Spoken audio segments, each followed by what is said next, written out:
Hello everyone, আসসালামু আলাইকুম। আমি হালিমা আক্তার তমা। আজ আপনাদের সাথে আলোচনা করব সাক্ষ্য আইন থেকে সাক্ষ্য কাকে বলে এবং সাক্ষীর প্রকারভেদ এই বিষয়টি। তো প্রথমেই বলে রাখছি, সাক্ষ্য আইন অনুযায়ী ধারা ৩ এখানে সাক্ষ্য কাকে বলে এই সংজ্ঞাটি প্রদান করা হয়েছে।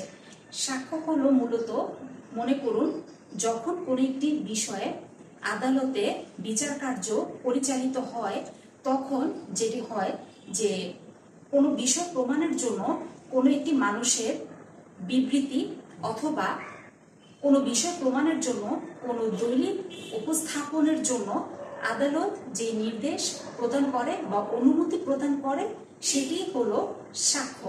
তো এই সাক্ষ্য হচ্ছে প্রধানত দুই প্রকার। প্রথমটি মৌখিক সাক্ষ্য এবং দ্বিতীয়টি দালিলিক সাক্ষ্য। তো মৌখিক সাক্ষ্য আমাদের সাক্ষ্য আইনের ধারা 59 এবং ধারা 60 এই ধারায় আলোচনা করা আছে, যেটি অবশ্যই আমি বিস্তারিতভাবে পরের ক্লাসে আপনাদের সামনে তুলে ধরব।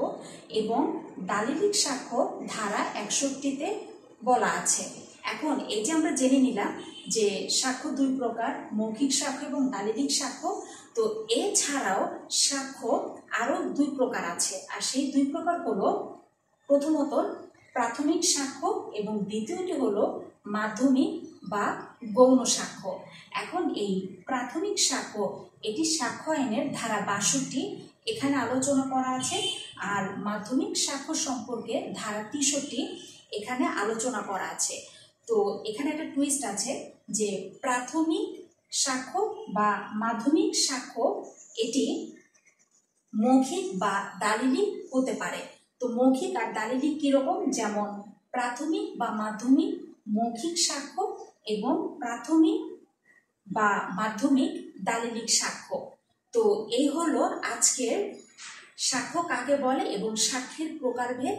আর অবশ্যই যে প্রকারভেদগুলো আপনাদের সামনে আজ তুলে ধরেছি, মৌখিক সাক্ষ্য, দালিলিক সাক্ষ্য এবং প্রাথমিক ও মাধ্যমিক সাক্ষ্য, এই প্রকারভেদ নিয়ে আমি খুব শীঘ্রই আপনাদের সামনে আবার হাজির হব ধারা অনুযায়ী, ধারা 59, 60, ধারা 61 এবং ধারা 62 ও 63। অবশ্যই ধারা ভিত্তিক বিস্তারিতভাবে আপনাদের সামনে পরবর্তী ক্লাসে তুলে ধরব, সেটি জানতে অবশ্যই চোখ রাখুন। আর কেমন লাগলো আজকের ক্লাসটি অবশ্যই আপনাদের মূল্যবান মন্তব্যটি কমেন্ট বক্সে লিখে জানাবেন। এবং আমার সাথে যুক্ত হতে আমার ফেসবুক পেজটি ফলো বাটন প্রেস করে এবং ইউটিউব চ্যানেলটি সাবস্ক্রাইব করে সাথেই থাকবেন। এখন পর্যন্ত আমি যত কন্টেন্ট আপলোড করেছি লেখাপড়া আইনের ধারার, সব কিছু আপনারা গোছানোভাবে আমার ইউটিউব চ্যানেলটিতে পেয়ে যাবেন। তো সকলের প্রতি শুভকামনা রেখে বিদায় নিচ্ছি, হাজির হব খুব শীঘ্রই। সে পর্যন্ত সবাই ভালো থাকবেন, সুস্থ থাকবেন। খোদা হাফেজ।